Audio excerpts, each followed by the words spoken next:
So I was playing some Team Sonic Racing to do a video for it, and I'd actually not played Team Sonic Racing prior to this. I never bothered to pick up the game because it looked bad, and turns out I was kind of right about that, because now that I've started playing it, it is really boring, and honestly, I just cannot bring myself to play this game anymore. So I'm not going to be reviewing this game, but I did still want to talk about it a little bit, because this game to me is very woof.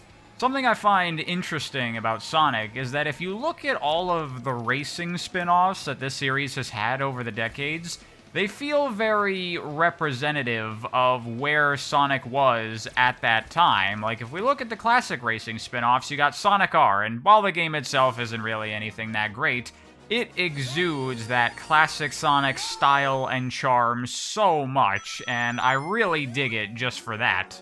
Meanwhile, you have Sonic Drift on the Game Gear, and like a lot of the 8-bit Sonic games, it's like, whatever, most people just ignore it.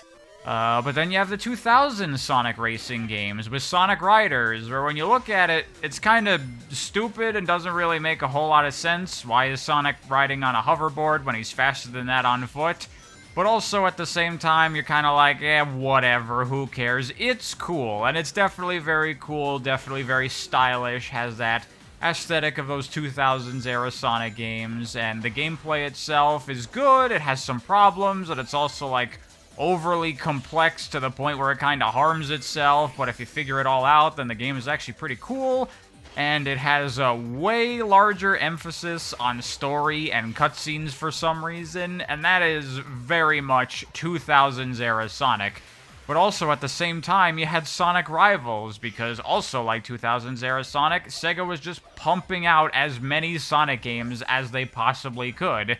And you look at Sonic Rivals, and it's much more in line with what you would kind of expect from Sonic. However, it's really not that great. It's very clunky and broken and unfinished and kinda sorta bad, but also you can have some fun with it. And that is also very much 2000s era Sonic.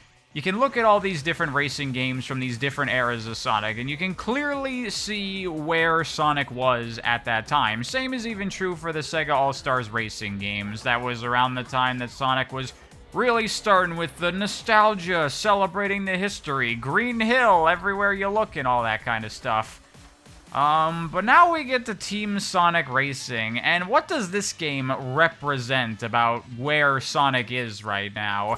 And to me, what it represents is being a shadow of its former self, because this is just a really neutered, watered-down version of All-Stars Racing Transform, and is nowhere near as fun. It's very slow, it's very boring, and like they try to do something a little different with the team mechanic, but it's ultimately not really that much. And while it's not something specific to Team Sonic Racing, all the Sumo Digital racing games are like this. It is very much just a blatant attempt to copy the success of another game, just rip off Mario Kart. And you know, Sega All-Stars Racing Transform did a little bit to try to differentiate itself a little bit more with the different vehicles and everything. But then this game undoes that and makes it more of just a generic, boring Mario Kart clone. And the choice to make this a Sonic racing game as opposed to the previous ones, which were the Sega crossovers, is so baffling to me. Like, yeah, I guess Sonic is their big thing, but it's so much more fun to have more Sega franchises in there. Like, Sonic fans still like the Sega All-Stars games. I don't really see the benefit of cutting out all that stuff. It just makes all this way less interesting, because you get way less variety and way less fun cameos and references to all these different franchises and stuff. Now it's all just Sonic crap. And even within that, it's way watered down than the previous game, because All-Stars Racing Transformed, every single track was unique and was celebrating a different Sega franchise or whatever. But now here, this is closer to the first All-Stars Racing, where there's like zone types, and there are multiple tracks within the same type reusing the same assets. So you don't get nearly as much variety. You get like 3 or 4 track of every type, Seaside Hill and the Pyramids and Planet Wisp.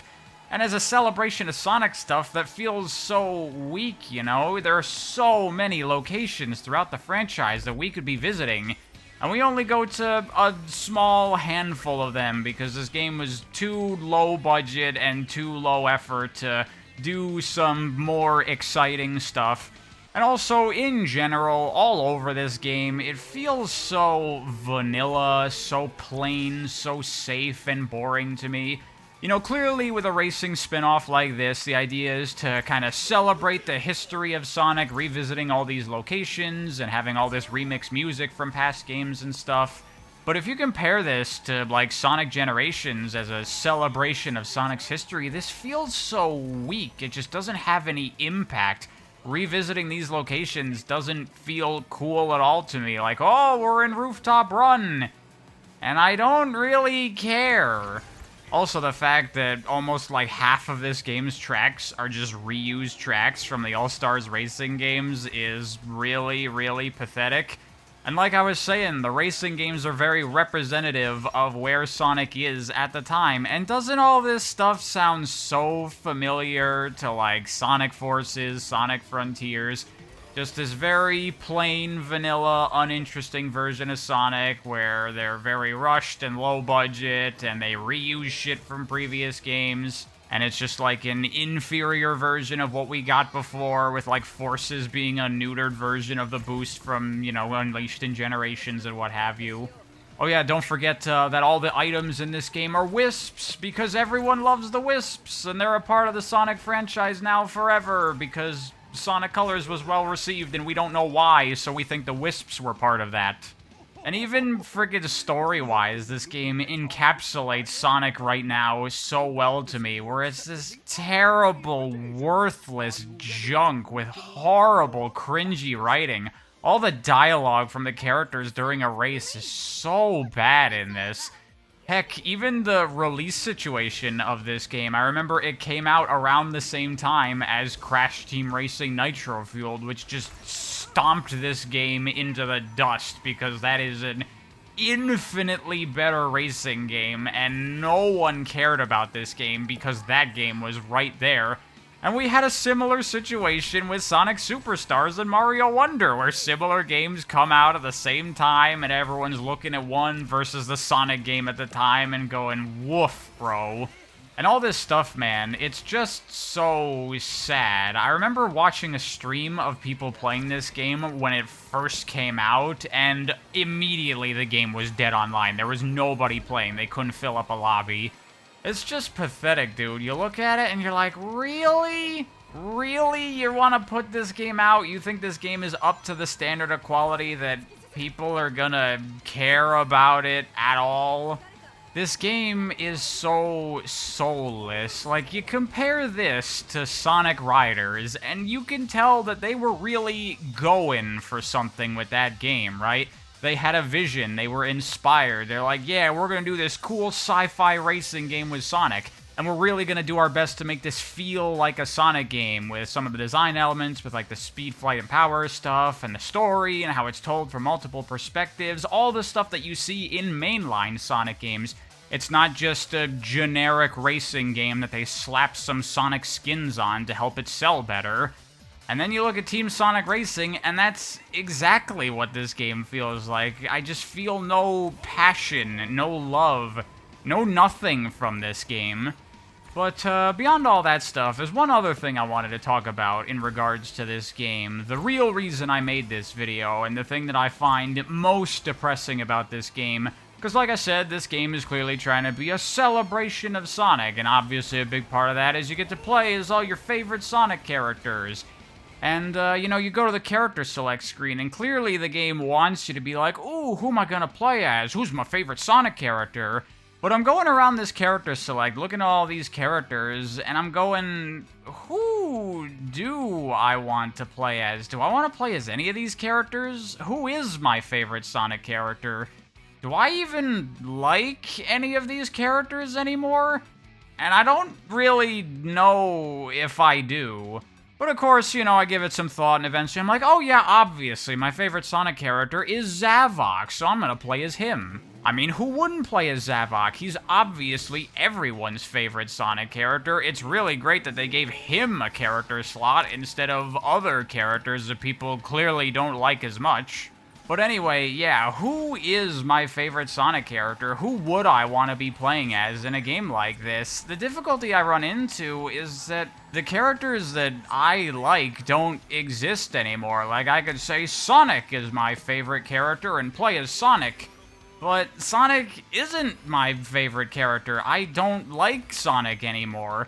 When I think about Sonic, the Sonic that I like the original Sonic. I like Shiro Maikawa's version of Sonic, the Sonic that we saw up until Sonic Colors. But then Sonic became a different character. Then Pontac and Graf started writing the games, and I don't like that Sonic even slightly. And people might say, oh, well, things are better now because we have Ian Flynn, and now Sonic is back to how he's supposed to be. All the characters are back to being in character, but no, they're not. Ian Flynn's versions of the characters are also very different characters, and I don't really like them either. His Sonic is not the Sonic that I'm a fan of. It's not the Sonic that I like. For the past, 15 years or whatever, Sonic and pretty much all the characters haven't felt like the characters that they're supposed to be at all.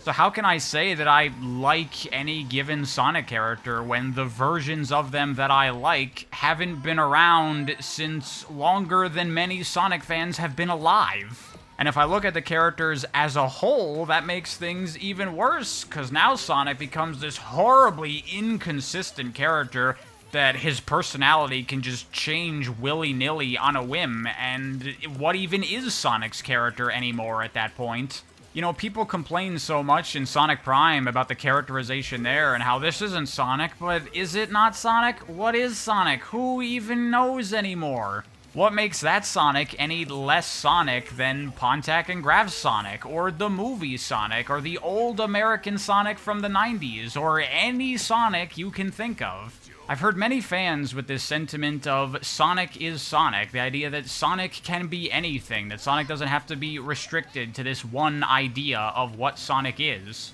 And I've always disagreed with this. I certainly do think that Sonic is one specific defined thing. More than anything, beyond the characterization or the tone of the stories or the type of gameplay or this, that, or the other thing, Sonic is an idea created by the original Sonic team, and that idea was something specific. And over time, Sonic has veered further and further away from that original idea of what Sonic is. And you could say that means that Sonic has expanded the idea of what Sonic is.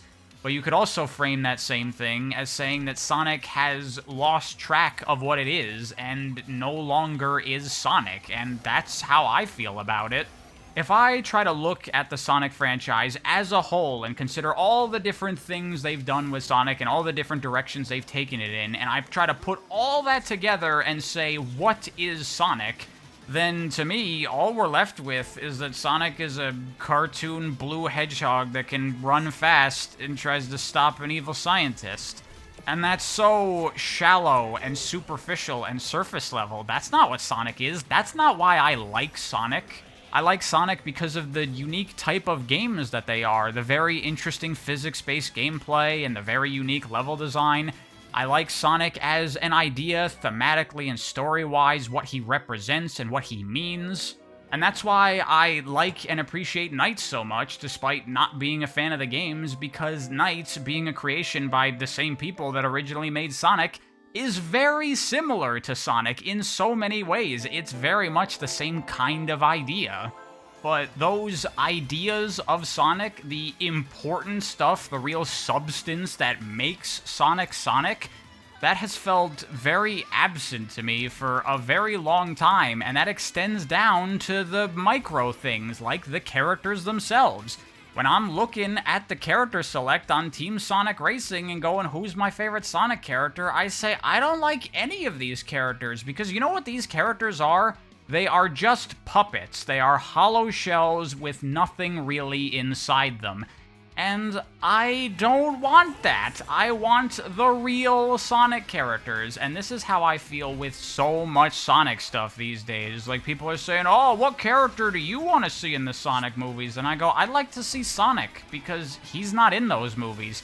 There's a character that kinda looks like him with his name and kind of his abilities. But that's as far as it goes, just the superficial, surface-level things. But the real Sonic is not in those movies. And he's not in the comics, he's not in the cartoons, he's not in the games, he's not anywhere. Sonic is gone. All the characters are gone. And now all we have are these empty husks that you can make them say anything or act any way you want. Doesn't matter if it fits with what that character is, because that character isn't anything anymore. This is what happens when a series does not have a clear direction. When Sonic can be anything, then Sonic becomes nothing. And I am not a fan of nothing.